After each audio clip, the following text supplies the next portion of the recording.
ಭಾರತ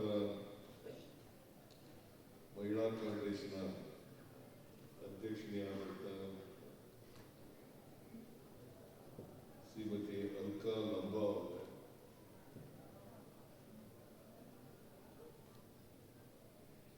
ರಾಜ್ಯ ಪ್ರದೇಶ ಕಾಂಗ್ರೆಸ್ನ ಮಹಿಳಾ ಕಾಂಗ್ರೆಸ್ಸಿನ ಅಧ್ಯಕ್ಷಿಣಿಯಾದಂಥ ಶ್ರೀಮತಿ ಸೌಮ್ಯ ರೆಡ್ಡಿ ಅವರೇ,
ಸ್ಟೇಟ್ ಎಕ್ಸಿಕ್ಯೂಟಿವ್ ಕಮಿಟಿ ಮೀಟಿಂಗ್ ಜೊತೆಗೆ ಟ್ರೈನಿಂಗ್ ಕ್ಯಾಂಪ್ ಕೂಡ ಇದೆ.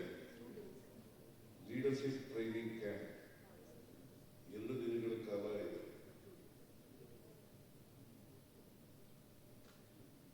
ಇಲ್ಲಿ ಅನೇಕ ವಿಚಾರಗಳನ್ನ ಚರ್ಚೆ ಮಾಡ್ತಾರೆ.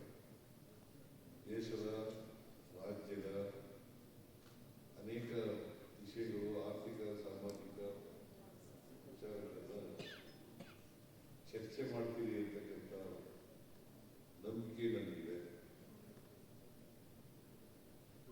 ಸೌಮ್ಯ ರೆಡ್ಡಿ ಅವರು ಒಮ್ಮೆ ಶಾಸಕರಾಗಿದ್ದಂಥವರು, 2ನೇ ಬಾರಿನೂ ಶಾಸಕರಾಗಿದ್ದಾಗಿತ್ತು.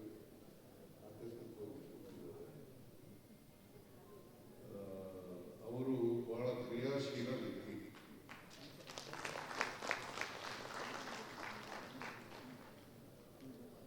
ಅವರು ರಾಜ್ಯದಲ್ಲಿ ಮಹಿಳೆಯರನ್ನ ಸಂಘಟನೆ ಮಾಡ್ತಕ್ಕಂಥ ಜವಾಬ್ದಾರಿಯನ್ನ ಗೊತ್ತಿರ್ತಕ್ಕಂಥ ಮಹಿಳೆ.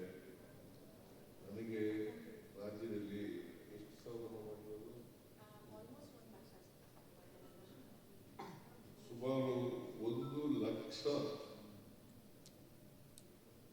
ಸದಸ್ಯರನ್ನ, ಮಹಿಳಾ ಸದಸ್ಯರನ್ನ ನೋಂದಾವಣೆ ಮಾಡಿದ್ದಾರೆ. ಅವರಿಗೆ ಸರ್ಕಾರದ ವತಿಯಿಂದ ಧನ್ಯವಾದಗಳನ್ನ ಹೇಳಲಿಕ್ಕೆ ಬಯಸ್ತಾ ಇದ್ದೇನೆ. ನಿಮಗೂ ಧನ್ಯವಾದಗಳನ್ನ ಹೇಳಲಿಕ್ಕೆ ಬಯಸ್ತಾ ಇದ್ದೇನೆ.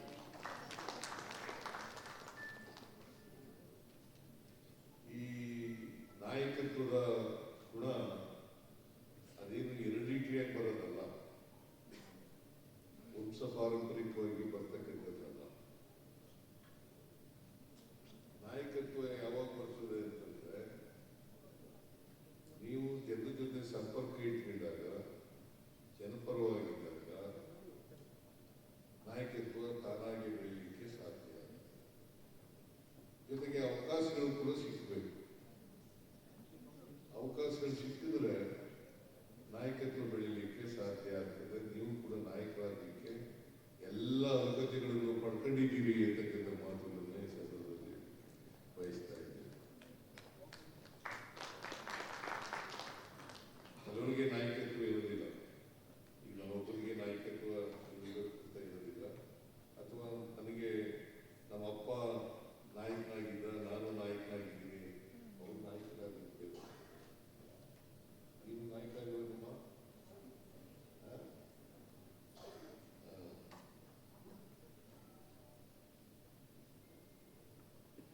ಶ್ರೀದೇವಿ ನಾಯಕ,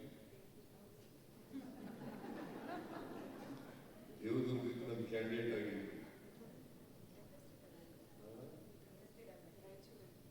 ರಾಯಚೂರು ಜಿಲ್ಲೆ ದೇವದುರ್ಗ ಮಹಿಳಾ ರಿಸರ್ವ್ ಕಾನ್ಸ್ಟಿಟ್ಯೂನ್ಸಿ, ಅಲ್ಲಿಗೆ ನಮ್ಮ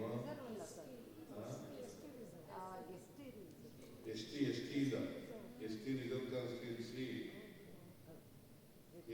ರಿಸರ್ವ್ ಕಾನ್ಸ್ಟಿಟ್ಯೂನ್ಸಿ, ಈಗ ಕರೆಮಾನವರು ಗೆದ್ದಿದ್ದರು.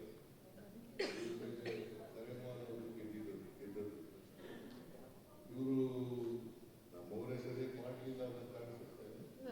ಹಾಗಾಗಿ ಪಾಪ ಸೋತರು. ಅಲ್ಲಿ ಹೋದ್ರೆ ದೇವದುರ್ಗ ಇದೆಯಲ್ಲ, ಅದು ಹೆಚ್ಚು ಹಿಂದುಳಿದವರು, ದಲಿತರು, ಅಲ್ಪಸಂಖ್ಯಾತರು ಇರ್ತಕ್ಕಂಥ ಕಾನ್ಸ್ಟಿಟ್ಯೂನ್ಸಿ. ಆ ಕಾನ್ಸ್ಟಿಟ್ಯೂನ್ಸಿಯಲ್ಲಿ ನಾವು ಗೆಲ್ಲೇಬೇಕು. ಆದರೂ ಅಸೆಂಬ್ಲಿನಲ್ಲಿ ಕರೆಮಾನವರು ಮಹಿಳಾ ರಿಸರ್ವ್ ಕಾನ್ಸ್ಟಿಟ್ಯೂನ್ಸಿ ಆದಮೇಲೆ, ಎಸ್ಟಿ ರಿಸರ್ವ್ ಕಾನ್ಸ್ಟಿಟ್ಯೂನ್ಸಿ ಆದಮೇಲೆ JDSನ ಶಾಸಕರು ಅವರು ಗೆದ್ದಿದ್ದಾರೆ. ಸೊ ಏನೇ ಆಗಲಿ, ಅಲ್ಲಿ ನಮ್ಮ ಪಕ್ಷ ಈಗ ಬೆಳೀತಾ ಇದೆ ಅಂತಕ್ಕಂಥ. ಪಾರ್ಲಿಮೆಂಟ್ನಲ್ಲಿ ಲೀಡ್ ಬಂತು. ಪಾರ್ಲಿಮೆಂಟ್ನಲ್ಲಿ 22,000 ಲೀಡ್ ಬಂದಿದೆ. ಮುಂದಿನ ಸಾರಿ ನಾವು ಗೆಲ್ತೇವೆ ಅಂತಕ್ಕಂಥ ಎಲ್ಲ ನಂಬಿಕೆನೂ ಕೂಡ ಇದೆ ಅಂತಕ್ಕಂಥ ಮಾತುಗಳನ್ನ ಈ ಸಂದರ್ಭದಲ್ಲಿ ಹೇಳಲಿಕ್ಕೆ ಬಯಸ್ತೀನಿ. ಸೊ ಇವತ್ತು ನಾಳೆ 2 ದಿನ ನೀವು ನಾಯಕತ್ವ ನಾಯಕತ್ವದ ಬಗ್ಗೆ ಚರ್ಚೆ ಮಾಡ್ತೀರಿ. ನೀವು ಯಾವಾಗ ನಾಯಕರಾಗ್ತೀರಿ ಅಂತಂದ್ರೆ ಸರ್ಕಾರದ ಕಾರ್ಯಕ್ರಮಗಳನ್ನ ಜನರಿಗೆ ಮುಟ್ಟಿಸ್ತಕ್ಕಂಥ ಕೆಲಸವನ್ನ ಮಾಡಬೇಕು.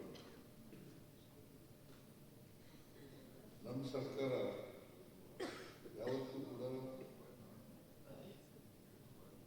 ಈ ರಾಜ್ಯದ ಮಹಿಳೆಯರ ಪರವಾಗಿದ್ದಾರೆ, ಇದ್ದೇವೆ ಅಂತಕ್ಕಂಥ ಮಾತುಗಳನ್ನು ಈ ಸಂದರ್ಭದಲ್ಲಿ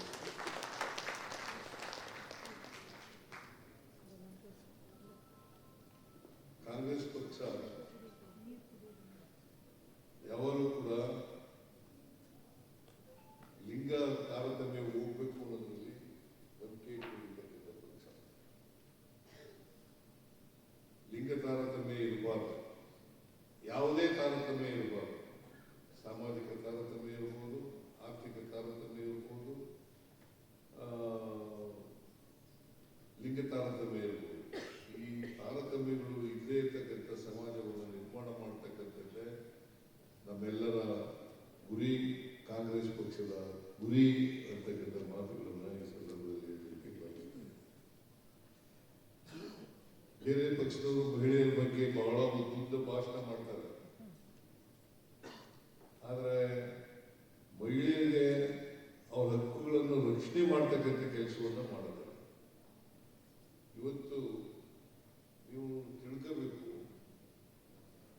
ಭಾರತೀಯ ಜನತಾ ಪಕ್ಷ ನಮಗೆ ಈ ದೇಶದಲ್ಲಿ ಅಧಿಕಾರದಲ್ಲಿರ್ತಕ್ಕಂಥ ಪಕ್ಷ. ಭಾರತೀಯ ಜನತಾ ಪಕ್ಷ ಅವ್ರು ಯಾವತ್ತೂ ಕೂಡ ಮಹಿಳೆಯರ ಪರವಾಗಿ ಇರ್ತಕ್ಕಂಥ ಪಕ್ಷ ಅಲ್ಲ.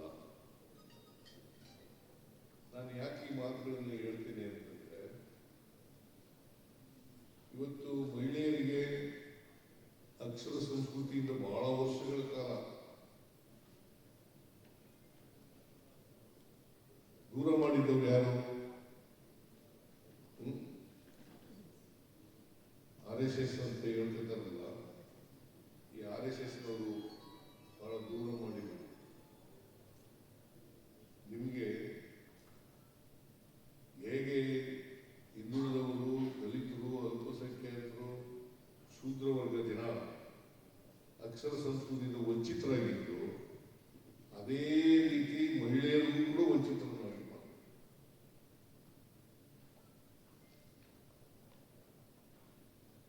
ಬಸವಣ್ಣವರು ಬರೋದಕ್ಕಿಂತ ಮುಂಚಿತವಾಗಿ ಮಹಿಳೆಯರು ಯಾರಿಗೂ ಕೂಡ ವಿದ್ಯಾವಂತರಾಗ್ತಕ್ಕಂಥ ಅವಕಾಶ ಸಿಕ್ಕಿರಲಿಲ್ಲ. ಮತ್ತೆ ನಮ್ಮ ಸಂವಿಧಾನ ಬರೋದಕ್ಕಿಂತ ಮುಂಚಿತವಾಗಿ ಮಹಿಳೆಯರಿಗೆ ಅವಕಾಶದಿಂದ ವಂಚಿತರಾಗಿರ್ತಕ್ಕಂಥದ್ದನ್ನು ನೋಡ್ತೇವೆ. ನಿಮಗೆ ಹಕ್ಕು ಸಿಕ್ಕಿದ್ದು ಯಾವಾಗಪ್ಪ ಅಂತಂದ್ರೆ, ಅವಕಾಶ ಸಿಕ್ಕಿದ್ದು ಯಾವಾಗಪ್ಪ ಅಂತಂದ್ರೆ, ಸಂವಿಧಾನ ಬಾಬಾ ಸಾಹೇಬ್ ಅಂಬೇಡ್ಕರ್ ಅವರು ಸಂವಿಧಾನವನ್ನು ಕೊಟ್ಟ ಮೇಲೆ. ಹೌದಲ್ಲ? ನೀವು ಹೇಳ್ಬೇಕು ಇದನ್ನೆಲ್ಲ. ನೀವು ಮಹಿಳೆಯರಿಗೆ ಇದನ್ನು ತಿಳಿಸ್ತಕ್ಕಂಥ ಕೆಲಸವನ್ನು ಮಾಡಬೇಕು. ಇಲ್ಲದೆ ಹೋಗಿದ್ರೆ ಮಹಿಳೆಯರು ಶಿಕ್ಷಣದಲ್ಲಿ ಪುರುಷರಷ್ಟೇ ಸಮಾನವಾಗಿ ಇರ್ತಿದ್ರು, ಅಥವಾ ಅವ್ರಿಗಿಂತ ಮೇಲೆ ಇರ್ತಿದ್ರು. ಈಗಲೂ ಕೂಡ ಹೆಣ್ಮಕ್ಳು ಇದಾರಲ್ಲ, ಹೆಣ್ಮಕ್ಳು ಶಿಕ್ಷಣದಲ್ಲಿ ಮುಂದೆನೇ ಇರೋದು. ಹುಡುಗರಿಗಿಂತ ಹೆಣ್ಮಕ್ಳು ಶಿಕ್ಷಣದಲ್ಲಿ ಮುಂದೆ ಇರೋದು. ಆದರೆ ಇನ್ನೂ ಸಮಾನತೆ ಬಂದಿಲ್ಲ.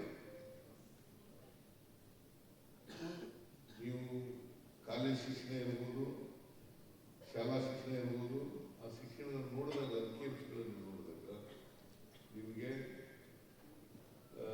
ಸಮಾನತೆ ಬಂದಿಲ್ಲ ಅಂತಕ್ಕಂಥ ಚಿತ್ರವನ್ನು ಕಾಣ್ತೇವೆ. ಕೆಲವು ವರ್ಷಗಳ ನಂತರ ನೀವೇ ಪುರುಷರನ್ನ ಹಿಂದಿಕ್ಕಿ ಮುಂದೆ ಹೋಗ್ತಕ್ಕಂಥ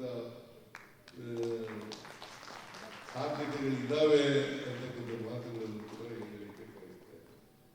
ಇವತ್ತು ನಾವು ಸ್ವಾತಂತ್ರ್ಯ ಬರೋದಕ್ಕಿಂತ ಮುಂಚಿತವಾಗಿ ಲಿಟ್ರಸಿ ಪರ್ಸೆಂಟೇಜ್ ಎಷ್ಟಪ್ಪ ಇತ್ತು ಅಂತಂದ್ರೆ ಸುಮಾರು 12ರಿಂದ 15% ಇತ್ತು ಅಲ್ವಾ? ಅದರಲ್ಲಿ ಮಹಿಳೆಯರ ಪರ್ಸೆಂಟೇಜ್ ಎಷ್ಟು ಗೊತ್ತಾಯ್ತದ್ದು? 2% ಅಷ್ಟೇ.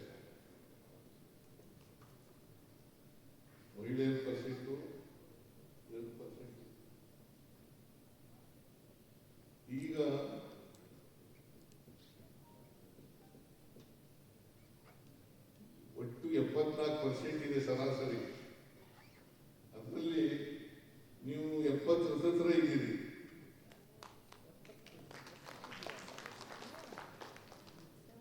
ಶಿಕ್ಷಣ ಇದೆಯಲ್ಲ, ಶಿಕ್ಷಣ ಎಲ್ಲರಿಗೂ ಸಿಗಬೇಕು. ಶಿಕ್ಷಣವೇ ಸ್ವಾತಂತ್ರ್ಯ ಅಂತ ನಾರಾಯಣ ಗುರುಗಳು ಹೇಳ್ತಾರೆ. ಶಿಕ್ಷಣವೇ ಸ್ವಾತಂತ್ರ್ಯ. ನಿಮಗೆ ಸ್ವಾತಂತ್ರ್ಯ ಲಭಿಸಿದ ಮೇಲೆ ಶಿಕ್ಷಣ ಕೂಡ ಇರಬೇಕು. ಈ ದೇಶದಲ್ಲಿ ಏನು ನಡೀತಾ ಇದೆ ಅಂತಕ್ಕಂಥದ್ದು ಹೆಣ್ಮಕ್ಳು ಗೊತ್ತಾಗುತ್ತೆ. ಯಾಕಂದ್ರೆ ಬರೀ ನೀವು ಮನೆಗೆ ಸೀಮಿತ ಅಲ್ಲ. ಒಂದು ಕಾಲದಲ್ಲಿ ಇತ್ತು ಹೆಣ್ಮಕ್ಳುಗಳು ಮನೆಗೆ ಸೀಮಿತ ಅಂತಕ್ಕಂಥ ಪರಿಸ್ಥಿತಿ ಇತ್ತು. ಈಗ ಎಲ್ಲ ಕ್ಷೇತ್ರಗಳಲ್ಲೂ ಕೂಡ ಹೆಣ್ಮಕ್ಳು ಬರ್ತಾ ಇದ್ದಾರೆ. ಸೊ ಅದರಿಂದ ನೀವು ಮನೆಗೆ ಸೀಮಿತವಾದಂಥ ವ್ಯಕ್ತಿಗಳಲ್ಲ ಅಂತಕ್ಕಂಥ ಮಾತುಗಳನ್ನು ತಮಗೆ ತಿಳಿಸಲಿಕ್ಕೆ ಬಯಸ್ತಾ ಇದ್ದೇನೆ. ಅದರಿಂದ ಅದಕ್ಕೆ ಬಾಬಾ ಸಾಹೇಬ್ ಅಂಬೇಡ್ಕರ್ ಅವರು ಒಂದು ಮಾತು ಹೇಳಿದ್ರು. ಸಾಮಾಜಿಕವಾಗಿ, ಆರ್ಥಿಕವಾಗಿ, ರಾಜಕೀಯವಾಗಿ ಎಲ್ಲರೂ ಕೂಡ ಸಫಲತೆಯನ್ನ ಬರಬೇಕು. ಆ ಸಫಲತೆ ಬಂದಾಗ ಮಾತ್ರ ಸ್ವಾತಂತ್ರ್ಯ ಬಂದೋದಕ್ಕೆ ಸಾರ್ಥಕ ಆಗ್ತದೆ. ಇಲ್ಲದ್ರೆ ಸಾರ್ಥಕ ಆಗಲ್ಲ. ಸ್ವಾತಂತ್ರ್ಯ ಬಂದೋದಕ್ಕೆ ಸಾರ್ಥಕ ಆಗ್ಬೇಕಂದ್ರೆ ಬರೀ ರಾಜಕೀಯ ಸ್ವಾತಂತ್ರ್ಯ ಇದ್ದರೆ ಸಾಲದು. ಜೊತೆಗೆ ಸಾಮಾಜಿಕ ಸ್ವಾತಂತ್ರ್ಯ, ಆರ್ಥಿಕ ಸ್ವಾತಂತ್ರ್ಯ ಇದ್ದಾಗ ಮಾತ್ರ ಸಾಧ್ಯ ಆಗ್ತದೆ ಅಂತಕ್ಕಂಥ ಮಾತುಗಳನ್ನು ಹೇಳಲಿಕ್ಕೆ ಬಯಸ್ತಾ ಇದ್ದೇನೆ. ನಮಗೆ ಸ್ವಾತಂತ್ರ್ಯ ಸಿಕ್ತು, ಆದರೆ ಮಹಿಳೆಯರಿಗೆ ಅದು ಬಹಳ ಕಠಿಣವಾಗಿತ್ತು ಅಂತಕ್ಕಂಥ ಮಾತುಗಳನ್ನು ಹೇಳಲಿಕ್ಕೆ ಬಯಸ್ತಾ ಇದ್ದೇನೆ. ಯಾಕೆಂತಂದ್ರೆ ಮಹಿಳೆಯರಿಗೆ ಮೀಸಲಾತಿ ಇಲ್ಲದೆ ಹೋದ್ರೆ ಅವರು ಪುರುಷರ ಜೊತೆಯಲ್ಲಿ ಸಮಾಜದಲ್ಲಿ ಮುಖ್ಯವಾಗಿ ಬರಲಿಕ್ಕೆ ಸಾಧ್ಯ ಆಗಿಲ್ಲ. ಅದಕ್ಕೋಸ್ಕರನೇ ಈ ರಾಜಕೀಯ ಮೀಸಲಾತಿ ಮಹಿಳೆಯರಿಗೂ ಕೂಡ ಇರಬೇಕು. ರಾಜಕೀಯ ಮೀಸಲಾತಿ ಮಹಿಳೆಯರಿಗೂ ಕೂಡ ಇರಬೇಕು. 1900 ರಾಜೀವ್ ಗಾಂಧಿ ಅವರು ಪ್ರೈಮ್ ಮಿನಿಸ್ಟರ್ ಆಗೋವರಿಗೆ ಮಹಿಳೆಯರಿಗೆ ರಾಜಕೀಯ ಮೀಸಲಾತಿ ಇರಲಿಲ್ಲ. ಸ್ಥಳೀಯ ಸಂಸ್ಥೆಗಳಿಂದ 74th ಅಮೆಂಡ್ಮೆಂಟ್ ಅನ್ನ ಕಾನ್ಸ್ಟಿಟ್ಯೂಷನ್ಗೆ ಮಾಡಿದ ಮೇಲೆ 74th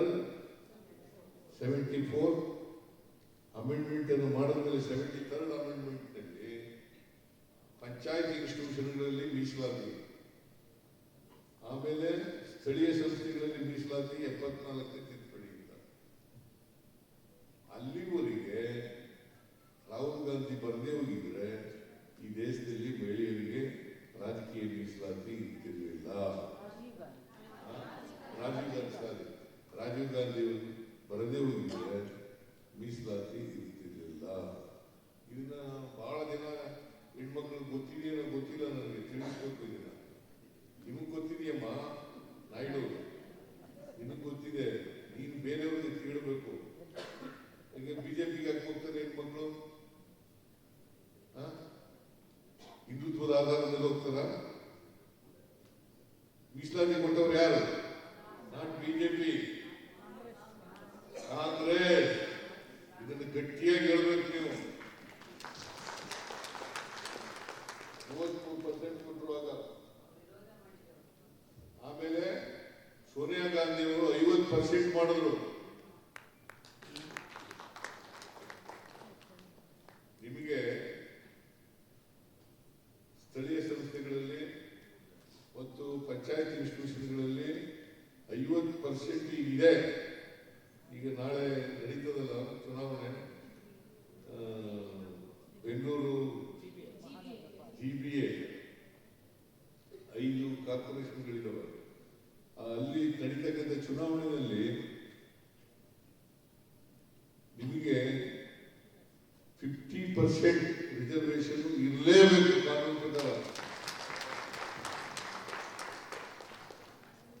ಅದನ್ನು ನೀವು ದಯಮಾಡಿ ಗಟ್ಟಿಯಾಗಿ ಹೇಳಬೇಕು. ಆ ಮೂಲಕ ನಾಯಕತ್ವ ಬರಲಿಕ್ಕೆ ಸಾಧ್ಯ. ನೀವು ಒಂದ್ಸಾರಿ ಕಾರ್ಪೊರೇಷನ್ ಮೆಂಬರ್ ಆದರೆ ಅಥವಾ ಪಂಚಾಯಿತಿ ಸದಸ್ಯರಾದರೆ, ಆಮೇಲೆ ತಾಲೂಕು ಪಂಚಾಯಿತಿ ಸದಸ್ಯರಾದರೆ, ಜಿಲ್ಲಾ ಪಂಚಾಯಿತಿ ಸದಸ್ಯರಾದರೆ ನಾಯಕತ್ವ ತಾನಾಗಿ ಬೆಳೀಲಿಕ್ಕೆ ಸಾಧ್ಯ ಆಗ್ತದೆ ಅಲ್ವಾ?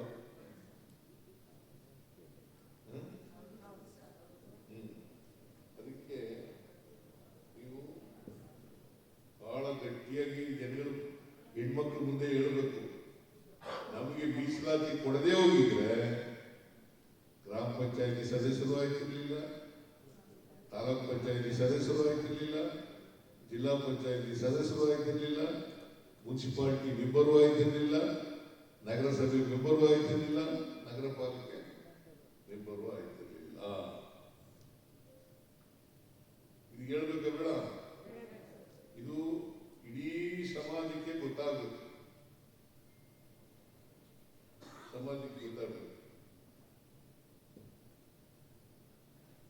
ಮಹಿಳೆಯರಿಗೆ ಮೀಸಲಾತಿ ಸಿಕ್ಕಿದ ಮೇಲೆ ನಾಯಕತ್ವ ತಾನಾಗಿ ಬೆಳೀಲಿಕ್ಕೆ ಸಾಧ್ಯ ಆಗ್ತದೆ.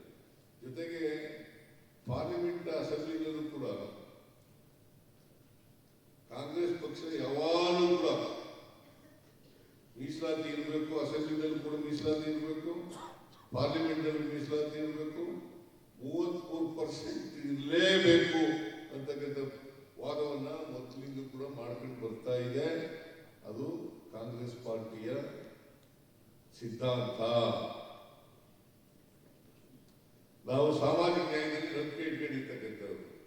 ಸಾಮಾಜಿಕ ನ್ಯಾಯ ಅಂತಂದ್ರೆ ಯಾವುದೋ ಒಂದು ಕ್ಷೇತ್ರದಲ್ಲಿ ಪ್ರಾತಿನಿಧ್ಯ ಇರ್ತಕ್ಕಂಥದ್ದಲ್ಲ, ಎಲ್ಲ ಕ್ಷೇತ್ರದಲ್ಲೂ ಕೂಡ ಪ್ರಾತಿನಿಧ್ಯ ಇರಬೇಕು. ಅದಕ್ಕೋಸ್ಕರ 2028 ನೆಕ್ಸ್ಟ್ ಅಸೆಂಬ್ಲಿ ಎಲೆಕ್ಷನ್ ಅಷ್ಟೊತ್ತಿಗೆ ಪಾರ್ಲಿಮೆಂಟ್ ನಲ್ಲಿ ಬಿಲ್ ಪಾಸ್ ಆಗಿದೆ. ಅದು ಇಂಪ್ಲಿಮೆಂಟ್ ಆಗ್ತಕ್ಕಂಥದ್ದು 2028ರಿಂದ. ಇದಾದ್ರೆ ಬಹುಶಃ ಅಸೆಂಬ್ಲಿನಲ್ಲೂ ಕೂಡ ನಿಮಗೆ ರೆಪ್ರೆಸೆಂಟೇಷನ್ ಸಿಗುತ್ತೆ, ಪಾರ್ಲಿಮೆಂಟ್ ಕೂಡ ರೆಪ್ರೆಸೆಂಟೇಷನ್ ಸಿಗುತ್ತೆ. 33 ನಾನು ವೈಯಕ್ತಿಕವಾಗಿ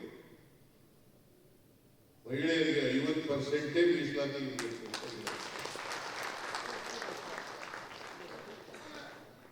50% ಬೇಕಲ್ಲ, ಅದಕ್ಕೆ ಒತ್ತಾಯ ಮಾಡಬೇಕು. 50% ಮೀಸಲಾತಿ ಇರಲೇಬೇಕು ಅಂತಕ್ಕಂಥ ಒತ್ತಾಯವನ್ನ ಮಾಡ್ತಕ್ಕಂಥದನ್ನ ನೀವು ಮಾಡಬೇಕು. ಕಾಂಗ್ರೆಸ್ ಪಕ್ಷ ನಿಮಗೆ ಸಮಾನವಾಗಿ ರೆಪ್ರೆಸೆಂಟೇಷನ್ ಕೊಡಬೇಕು ಅನ್ನೋದ್ರಲ್ಲಿ ಯಾವುದೇ ಅನುಮಾನವನ್ನ ಇಟ್ಕೊಳ್ತಕ್ಕಂಥ ಕೆಲಸವನ್ನು ಮಾಡಲ್ಲ ಅಂತಕ್ಕಂಥ ಮಾತುಗಳನ್ನು ಈ ಸಂದರ್ಭದಲ್ಲಿ ಹೇಳಲಿಕ್ಕೆ ಬಯಸ್ತಾ ಇದ್ದೇನೆ. ಈಗ ನಿಮಗೆ ಪಾರ್ಲಿಮೆಂಟ್ ನಲ್ಲಿ ಪಾಸ್ ಆಗಿರ್ತಕ್ಕಂಥ ಆಕ್ಟ್ ಪ್ರಕಾರ 33%. ಮೊದಲು ಶುರುವಾಗಿ ರಿಸರ್ವೇಶನ್ ಶುರುವಾಗಿ ಆಮೇಲೆ 50% ಹಾಗೆ ಆಗ್ತದೆ. ಆಗ ಕರ್ನಾಟಕದಲ್ಲಿ 73, 74 ಮಹಿಳೆಯರು, ಇನ್ನೂ ಜಾಸ್ತಿನೂ ಬಂದು ಬರ್ಬೋದು.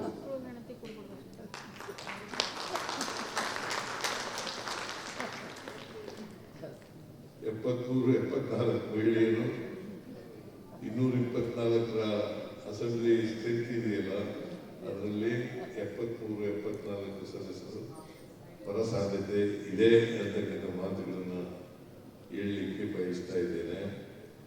ಈಗ ಎಷ್ಟು ದಿನ ಇದಾರಮ್ಮ? 10. ಈಗ ರಿಸರ್ವೇಶನ್ ಇಲ್ಲದ್ರಿಂದ ಬರೀ 10. ಯಾಕಪ್ಪ ಅಂತಂದ್ರೆ ನಮ್ಮ ಕಾರ್ಯಕರ್ತರ ಮನಸ್ಥಿತಿ ಹೇಗಿದೆ ಅಂತಂದ್ರೆ ಎಲ್ಲ ಪುರುಷರನ್ನೇ ಆಯ್ಕೆ ಮಾಡೋದು, ಶಿಫಾರಸು ಮಾಡೋದು, ಮಹಿಳೆಯರನ್ನ ಆಯ್ಕೆ ಶಿಫಾರಸು ಮಾಡೋದು ಬಹಳ ಕಡಿಮೆ. ನಾವೆಲ್ಲರೂ ಕೂಡ ಸ್ವಾರ್ಥಿಗಳು ಅಂತಕ್ಕಂಥ ಮಾತುಗಳನ್ನ ಹೇಳಲಿಕ್ಕೆ ಬಯಸ್ತೇವೆ.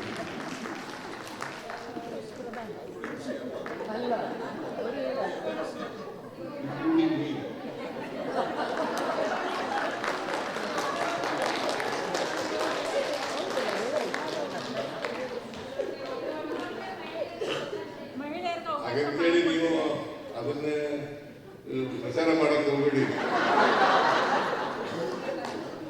ನಿಮಗೆ ಟ್ರೈನಿಂಗ್ ಕ್ಯಾಂಪ್ ಅನ್ನೋದ್ರಿಂದ ಹೇಳ್ತಾ ಇದ್ದೀನಿ, including me, they are all selfish people.